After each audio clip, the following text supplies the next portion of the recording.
Welcome to the Killer Innovation Show, the longest continuously produced podcast in history. Each week, Phil McKinney brings you the insights and strategies to amplify your creativity and innovation skills. Here's your host, Phil McKinney. Welcome to the studio.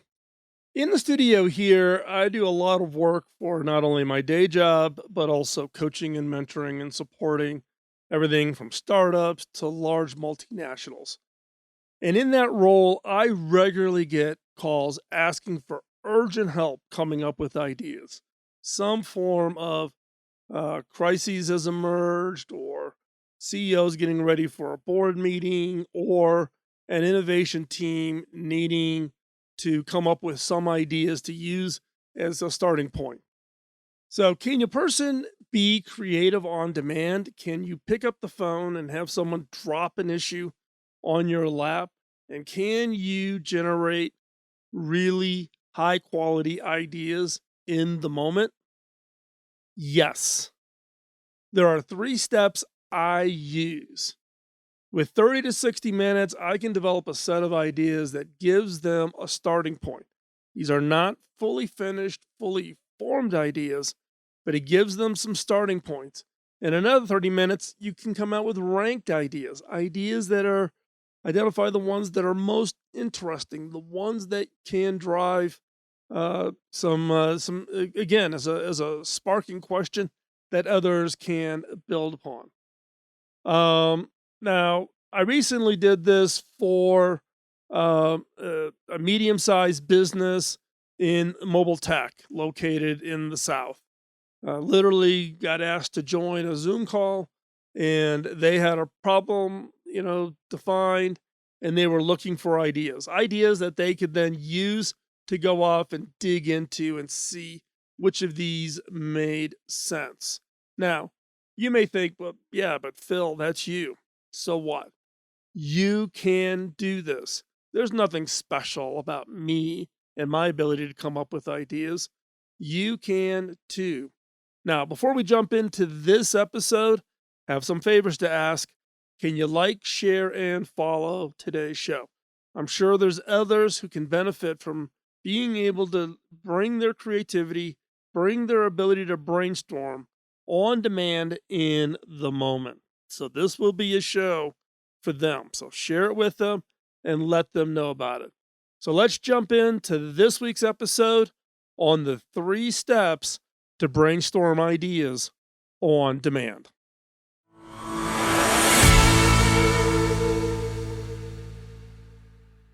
Let's be honest with ourselves. Being creative is hard. Coming up with new ideas. If you're a photographer, coming up with that next photo shot.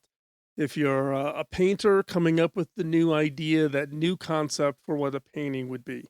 A sculptor, you name it, coming up with that next idea, coming up constantly with new ideas is hard.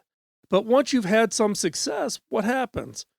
People expect it of you. They expect that you're going to be able to come up with that next idea. Now, I've talked about it on past shows about creative block, and you can go back and find them. I'm not talking about creative block. What I want to talk about today is this experience that I've had a lot fairly recently about people coming up and expecting you to come up with ideas on demand. Your boss stops in and asks for fresh ideas on a new campaign, and he wants those ideas, before lunch. A crisis happens on your team or in your organization, and ideas are needed in response, but those ideas need to come about in the next few hours. You're in a crisis. What are you feeling? Is your heart racing? Your palms are sweaty? Is your first reaction to go run and hide? You got this. You can brainstorm ideas on demand. It sounds scary. It's probably freaking you out thinking about you being in this position. Now, there are a few steps that you can take to ask, and then you can respond with ideas. Ideas that act as a catalyst. People are not looking for fully formed ideas. So take comfort. Nobody's looking for you to have a fully fleshed out campaign to respond to a crisis or to have new ideas on a new advertising campaign. That's not what they're looking for. They're looking for catalyst ideas, the spark of ideas, starting points, one others can respond to and build upon. And that is the key difference for what they're looking for relative to, coming up with a, completely fully formed idea on demand. So I'm going to give you the 3 steps that I use. And I get a lot of this from phone calls from CEOs in a crisis or needing to get a spark of ideas in order to build upon. And so in those cases, I follow these 3 steps. I'm giving you a look under the hood of how I brainstorm ideas on demand. I can do this typically within 30 minutes to 90 minutes is kind of the time frame I am doing this. So I get a request, get a phone call, get an email saying, "Hey, do you have some quick ideas around X?" Boom. I now immediately fall into the following 3 steps. Step number 1 is to create a problem statement. The most common reaction is to jump to an idea because obviously if someone calls you up and says, "Hey, do you have ideas about?" then your brain automatically is trying to answer that question and you're coming up with solutions. Resist that temptation. Stop. Do not start collecting up solutions. Define the problem. The quote I love is Albert Einstein. Albert Einstein was one time asked by a reporter that if he had 1 hour to save the world, how would he use that hour? And his answer was that he would spend 50 minutes defining the problem. And then he would spend 10 minutes solving the problem. So if Einstein's going to spend the majority of his time just defining and understanding the problem before he tries to solve it, what makes you think you can jump to the immediate solution? Your boss has dropped a problem in your lap. You need to brainstorm some ideas. Step 1, define the problem. Now, I've talked about this a lot. 2 recent being the last couple of years, of shows that you should go check out if you don't remember listening to them, or if you have, go back and listen to them because it'll refresh your memory on this. The first show is August of 2020, which is crafting problem statements. How do you craft them? How do you write them? How do you think about them? Problem statements are harder than they sound. Check out that show. And the second is June of 2019, going back a little bit further, 4 steps to better brainstorm problem statements. How do you brainstorm problem statements? And in that particular show, we talk about some of the work been doing with the U.S. Marine Corps and helping them to define problem statements so they can generate more ideas and, very importantly, better ideas to solve those problems. But fundamentally, when you think about a problem statement, you're trying to answer 3 questions. Who is the target? Who's the customer? Who's the one being impacted by this problem? Second is what is the problem? How do you catalyze and really understand the problem? Don't take the first thing that comes to mind. Really think about what the problem is. And the third is why is it crucial to solving this problem? Why is it important? Now, there's a template that I have. I shared in the shows in the past. You can find it online in the show notes for those particular shows. But fundamentally, you're talking about, what is the problem? Who gets impacted and why is it important? So let me give you an example. And this is actually one that I work and spend a lot of time on. The problem that was thrown or given to me specifically, and I am the sponsor on this idea, is around broadband for those individuals who live in rural, low-density areas around the world. So the problem statement would be the lack of ability or lack of access to broadband for those that live in low population areas, consumers and businesses, that results in making it difficult for people to work at home, live at home, get access to information, learn at home, and to have entertainment. So in this case is the problem being is the those that live rural, that inability to have access to broadband services, and the impact is the inability to effectively have a way to work at home, learn at home, play at home, and live at home, like telehealth as an example. So fiddling with that, coming up with that, refining that, and defining that as the problem statement, you do this first. This is always step one. Don't jump to the answer. Don't jump with coming up with 20 answers. Spend the time. Remember the Albert Einstein quote, out of 1 hour, spending 50 minutes truly understanding the problem, 10 minutes solving the problem. If you work and really craft a well-written problem statement, the quantity ideas that you will generate and the quality of the ideas that you will generate for your boss or leader or whoever's asking you to do your best, brainstorm some ideas for them, will be impressed. So you want to do that. Step one, it is about making sure that you spend the time defining the problem. So step two is ideate. Now that you've got the problem statement, come up with ideas. Now, you can just open it up and go after just cranking out ideas. But what I do is I focus down on along two dimensions. You've only got 60 minutes to 90 minutes to hurry up and brainstorm ideas. Some problem has been dropped in your lap. What are you going to do?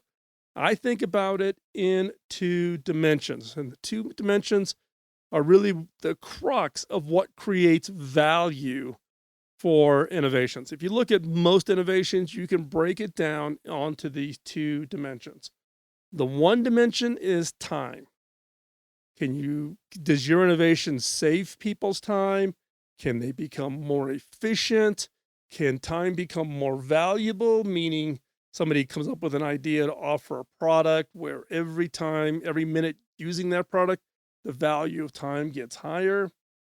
Time being one of those dimensions. The other dimension is money. Can you save money? Can you help someone make more money? Can you become more efficient with money? Can you find other people to provide you money to do something? So the two dimensions are time and money. If you look at most every innovation, that's the two dimensions. Take, for example, an iPhone. In an iPhone, time, the phone allows you to be more efficient. It used to be that you had your phone, but if you really wanted to do things on your calendar or send an email, you had to go get your laptop fired up, log in, and send it. Now you have it all in that device. Money, iPhone again. Phone allows you to be more efficient. You can always be available. Your customers can reach you.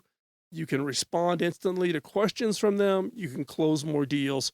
You can actually correlate the phone to its ability to make you more efficient, more effective, and therefore make more money. So time and money being fundamental, the two dimensions. So what I do, if I've got to do an on-demand brainstorming, someone's looking for me to come up with ideas in the next 60 to 90 minutes, I focus on these two dimensions. So I've asked myself questions, for instance, on time.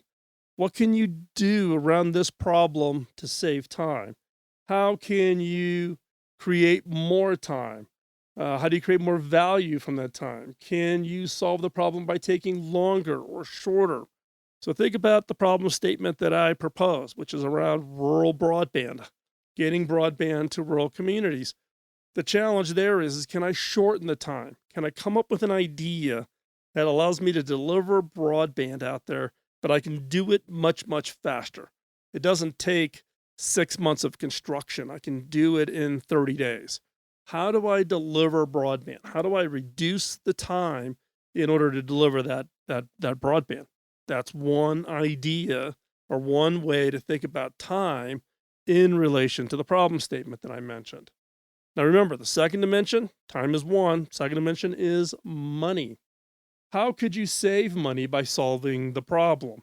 Meaning, in some cases, people pay an exorbitant amount of money for alternative broadband services, satellites, etc., in order to get it, or they have to pay much more. Is there a way to deliver it to actually allow the customer to pay less for that? Can I find a way to construct it to where it costs a lot less to build it? And therefore, if it costs less, I can actually build out and reach more customers. That's another way to think about it. How could they or we make money by solving the problem? So you could think about it as if I deliver broadband and someone can work from home in a rural area and start a business, be an entrepreneur, launch a service of some kind, then that build out, that capability on the money dimension allows others to create and make money off of solving the problem of rural broadband. So again, there's a lot of other dimensions. There's a lot of different other ways to think about where you would target.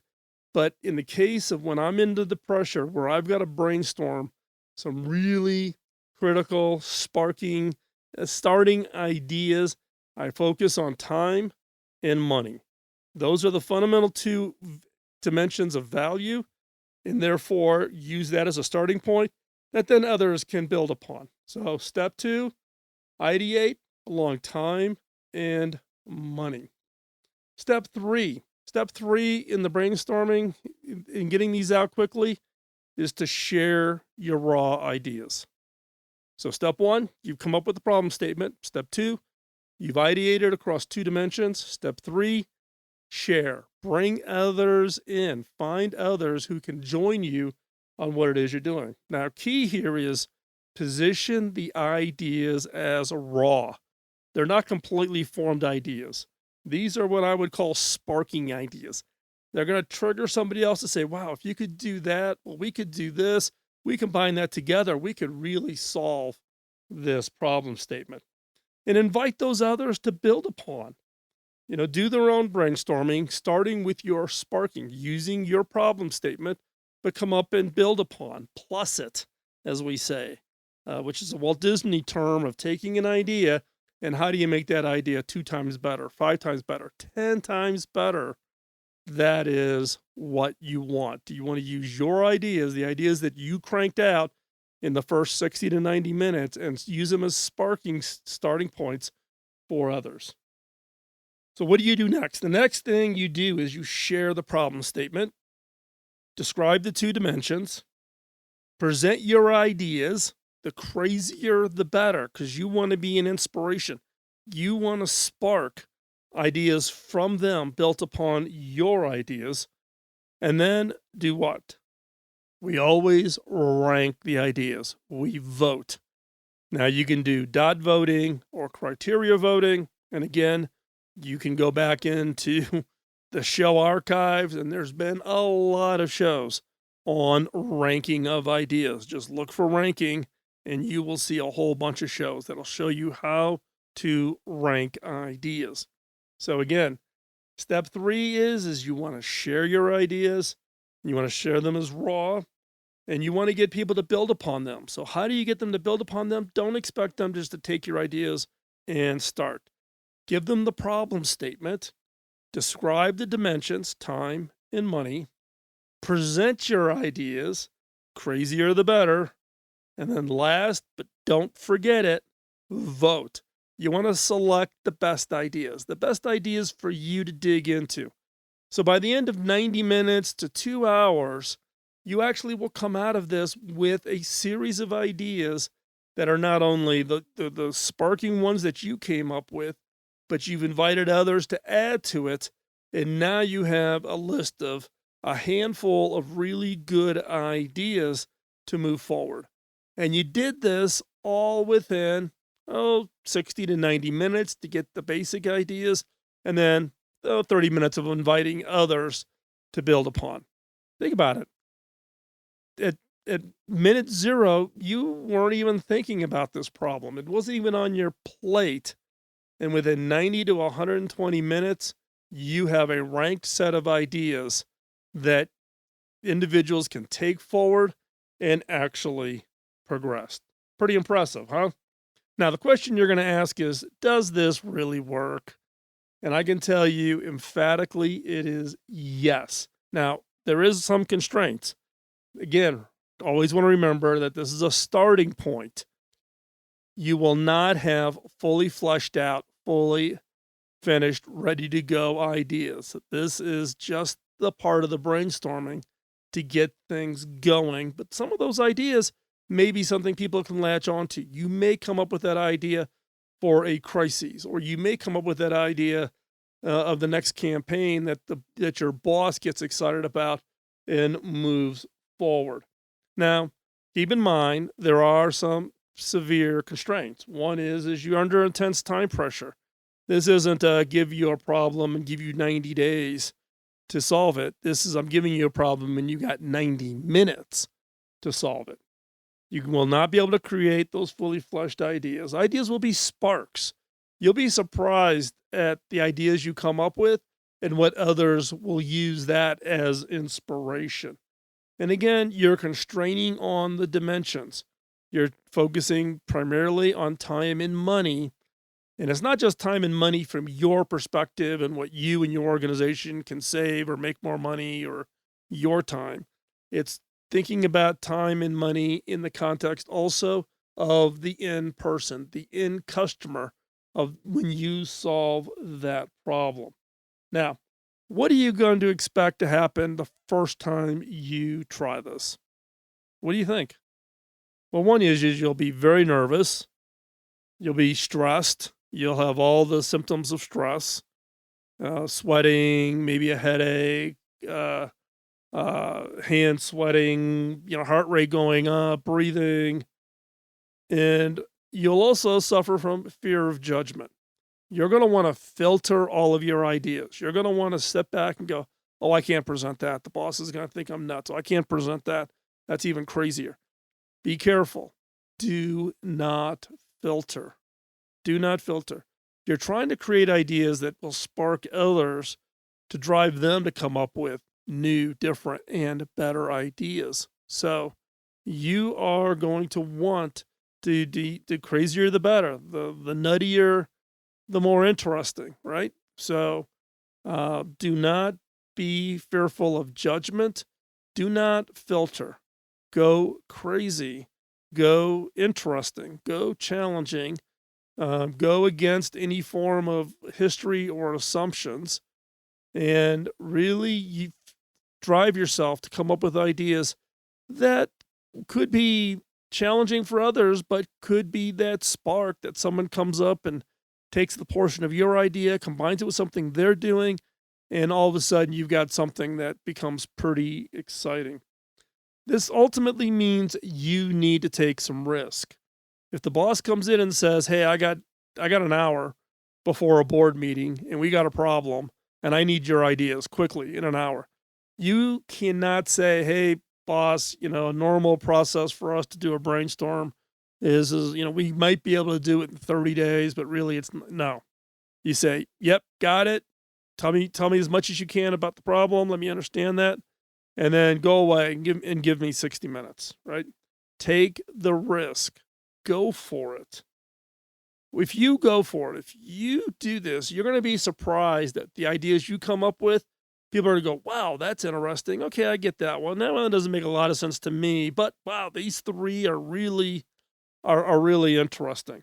You do that a couple of times, people will come to you and ask for your help. They will come to you and say, hey, I'm under pressure. I need your creativity. I need your ideas. I need you to help me innovate. And this is the foundation for building a highly valued, highly desired innovation reputation.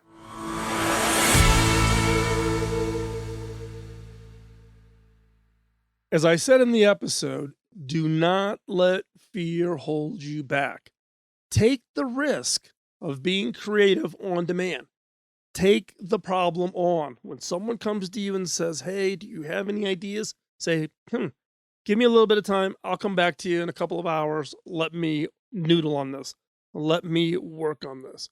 Don't wait for the perfect brainstorming process. Don't wait to, come up with and find your 10 people and give them pre-read and schedule it 30 days out and then type up a nice report. Do this on demand in the moment. This will show your ability to work at the pace of innovation. And you'll be surprised that when you're faced with this time pressure, that your mind will become very focused. The ideas will come. And trust me, it gets easier the more you do it.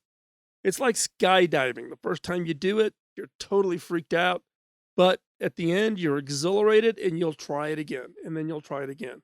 The same here. Make the leap. Your career will go to the next level. Trust me on this. Thanks for joining us today here on the show. Your time is valuable, and I greatly appreciate it.